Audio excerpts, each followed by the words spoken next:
Jadi prinsip dari AOD bermain di gas inert ini. Gas inert ini P totalnya sama. P totalnya sama dengan 1 atm. Tapi dia bermainnya di sini dia bermainnya, di bagian bawah ini. Dia menambahkan, ini lebih banyak, sehingga PCU ini bisa dikurangi. PCU-nya bisa dikurangi. P totalnya tetap sama dengan 1 atm. Dengan memperbesar di bagian bawah, dia bisa menurunkan PCU. Tidak perlu dengan vakum. Itu maksud dari AOD ini. Ini prosesnya, AOD. Jadi dari samping ini dihembuskan gas argon, oksigen, nitrogen, atau udara, atau kadang-kadang orang menghembuskan juga air, di sini uap air, di proses CLU. Uap air juga bisa dihembuskan di CLU ya. Ini paten khusus ini, dari Udulholm, dan Corso-Loae. Kemudian di sini dihembuskan oksigen dari atas, tapi dari atas ini biasanya, kalau misalnya ini dikatakan ada 3 ya, tapi biasanya dari atas ini hanya oksigen yang dihembuskan, tidak ada argon, nitrogen, supaya lebih mudah. Dari bagian bawah ini yang dihembuskan argon atau nitrogen, atau argon tambah nitrogen, atau argon tambah oksigen tambah nitrogen. Bagaimana stepnya? Step dari proses AOD ini, Anda lihat di sebelah kanan, di bagian awal, di step 1, itu hanya dihembuskan oksigen saja. Kenapa? Karena tidak perlu, kita harus melihat lagi ke diagram sebelumnya. Jadi tidak perlu di bagian awal itu menghembuskan argon, karena kandungan dari, di sini, kandungan karbonnya masih tinggi. Katakanlah dia startnya dari 1,5 sampai 4% ini biasanya, atau 1,5 sampai 3% karbon. Jadi di karbon yang tinggi, ini 1% ya, di karbon yang tinggi di atas sana, itu tidak perlu mengatur kondisi, karena kalau misalnya dihembuskan oksigen itu pasti bereaksi dengan karbon. Tapi begitu dekat-dekat dengan ini yang harus diatur. Begitu dekat-dekat ini harus dipindahkan. Ini harus pindahkan lagi ke bawah. Pindahkan lagi ke bawah keseimbangannya. Ini step pertama tidak perlu karena karbonnya masih tinggi. Nah, step kedua ditambahkan argon atau nitrogen. Tapi biasanya yang digunakan lens ini sekarang udah jarang ya. Lebih banyak ke 2 years sih sekarang ini. Ini lens ini biasanya teknologi udah agak lama. Kalau misalnya waktu digunakan, ya silakan saja. Nah, ini ditambahkan nitrogen atau argon, kemudian di atasnya masih oksigen. Kemudian porsi dari gas inert ini ditingkatkan. Lebih banyak. Kemudian di sisi yang lain, porsi dari oksigen diturunkan. Oksigen ini diturunkan jumlahnya, tetapi nitrogennya atau argonnya ditingkatkan. Nah, di bagian akhir di sini hanya digunakan argon saja, karena argon itu lebih efektif, dan argon itu tidak larut dalam metal, sementara nitrogen bisa larut dalam metal, tidak begitu efektif. Ini di bagian akhir untuk reduction dan desulfurization. Ini mirip dengan proses yang ada di POD. Jadi pertama discharging, kemudian dihembuskan oksigen, dekarbonisasi. Setelah itu ada reduction dan desulfurization di bagian akhir dari proses. Nah, ini tahapnya nih dari literatur yang lain, dari Korea.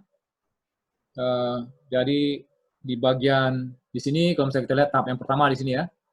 Tahap yang pertama di sini, kalau misalnya kita hitung, berapa sih harga dari PCU di situ? Berapa harga PCU? PCU ini tidak lain, dari PCU itu sama dengan volume dari CU yang terbentuk per satuan waktu, ya, dibagi dengan volume dari CU yang terbentuk per satuan waktu, ditambah dengan gas-gas yang lain yang ada di situ. Gas nitrogen atau gas argon, terserah gas apa aja yang ada di situ.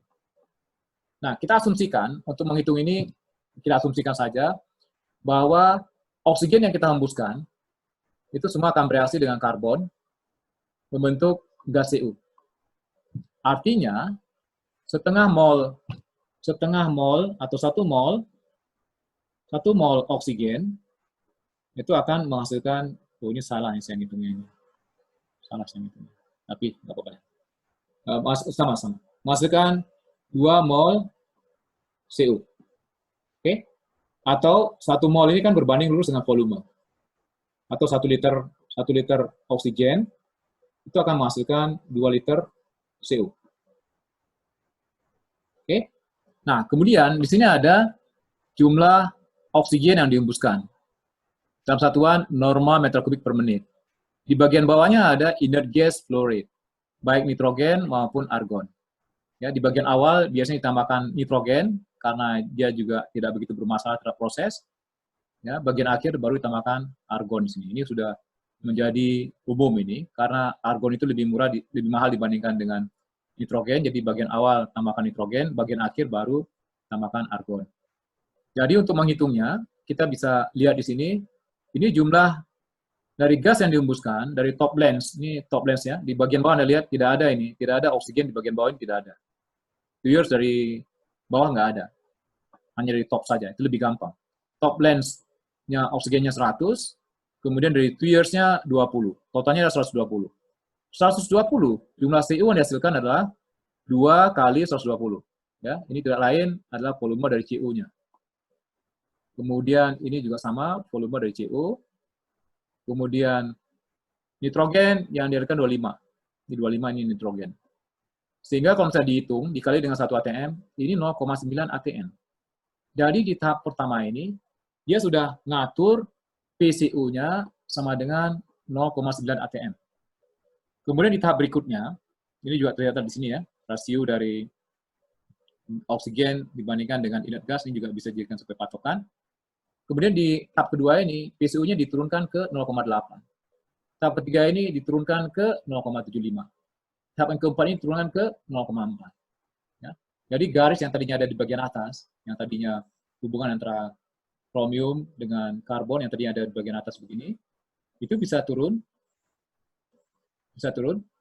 dengan mengatur PCO ini. Jadi tengah jalan, yang ngubah. Jadi ini kalau misalnya dilihat proses time-nya, tengah jalan itu diubah. Di sini dia ngubah. Oh, ini PCO-nya sama dengan 1 atm. Di sini. Ini kurangi, PCO-nya menjadi ini. Jadi keseimbangannya di tengah jalan itu diubah, sehingga karbon tetap bereaksi dengan oksigen, atau meminimalkan terjadi reaksi oksidasi atau reaksi antara kromium dengan oksigen. Itu diminimalkan dengan mengubah keseimbangannya di tengah-tengah jalan. Mana, muncul gambarnya nggak? Nggak ada muncul gambarnya. Oke, di sini saya jelaskan kembali boleh. Jadi begitu titik ini mau dicapai, gitu ya. Begitu titik ini mau dicapai, dia langsung ubah. Keseimbangan langsung diubah lagi ke bawah di sini. Sehingga tidak akan bereaksi antara oksigen dengan kromium. Begitu titik ini mau dicapai, ya, dia akan turun terus-menerus nih. Turun, karbonnya turun. Ya, begitu ini mau dicapai gitu ya, langsung ini diubah ke berikutnya. Kemudian ini turun terus. Begitu ini mau dicapai, ini ubah lagi ke bawahnya. Sehingga tidak pernah atau meminimalkan reaksi antara oksigen dengan kromium. Begitu ini mau dicapai, pindah lagi ke berikutnya. Itu yang disebut dengan step-step yang ini di AOD. Oke. Nah, di sebelah kanan ini ada informasi hubungan antara CaO dibagi SiO2 dengan total kromium dalam slag. Jadi memang diatur supaya bagus, ya biasanya memang CaO dibagi SiO2 di range seperti ini, diatur di 2,0 atau 1,8 ya, 1,8 sampai 2,2. Ini yang umum orang gunakan untuk proses untuk meminimalkan juga jumlah kromium yang masuk dalam slag untuk mencegah supaya atau minimalkan kromium teroksidasi. Oke, ini kita lihat kembali ada 3 data di sini. Yang pertama kadar kromium, kadar karbon. Kadar karbon itu dilihat yang ini. Ini kadar karbon yang dilihat adalah yang ini kadar karbon ini. Kadar karbon turun sampai di situ. Kemudian ada informasi mengenai temperatur. Temperatur yang sebenarnya sudah disampaikan bahwa temperaturnya meningkat pada saat dia bereaksi dengan ini ya, dengan silikon dia naik temperaturnya, dengan karbon juga dia akan naik temperaturnya, dengan kromium yang teroksidasi juga akan naik, dengan besi juga akan naik. Jadi temperaturnya naik pada saat proses, naik, ya bisa sampai 1750 derajat Celcius, antara 1700 sampai 1750 derajat Celcius. Ini temperatur yang umum di proses di AOD converter. Memang agak hangat sih temperaturnya. Kemudian ada informasi lagi mengenai CRI. CRI ini disebut dengan carbon removal efficiency. Berapa banyak oksigen yang saya hembuskan bereaksi dengan karbon. Jadi pertama di sini, ini CRI-nya kecil, ini tidak lain, di bagian awal ini sama seperti sebelumnya ya, karena oksigennya bereaksi dulu dengan silikon, silikon atau aluminium. Silikon atau aluminium. Setelah itu, dia meningkat, nah kemudian ini sudah rendah ini, CR-nya rendah. Kenapa rendah? Karena oksigennya cenderung bereaksi dengan kromium ini. Nah setelah itu ubah lagi, kesetimbangan ini ubah, jadi ini ubah, stepnya ubah, tambahkan argon, kurangi oksigen, langsung CR-nya naik, karena mengubah kesetimbangan tadi. Dia naik ke sini lagi, menjadi hampir 100%, setelah itu dia turun lagi. Begitu dia turun, naik lagi. Ya, ubah lagi stepnya. Sampai dia terakhir. Gitu. Ya, ini artinya karbonnya udah berkurang, udah kecil ya. Nah, oksigennya, kalau misalnya tidak bereaksi dengan karbon, oksigen ini bereaksi dengan kromium.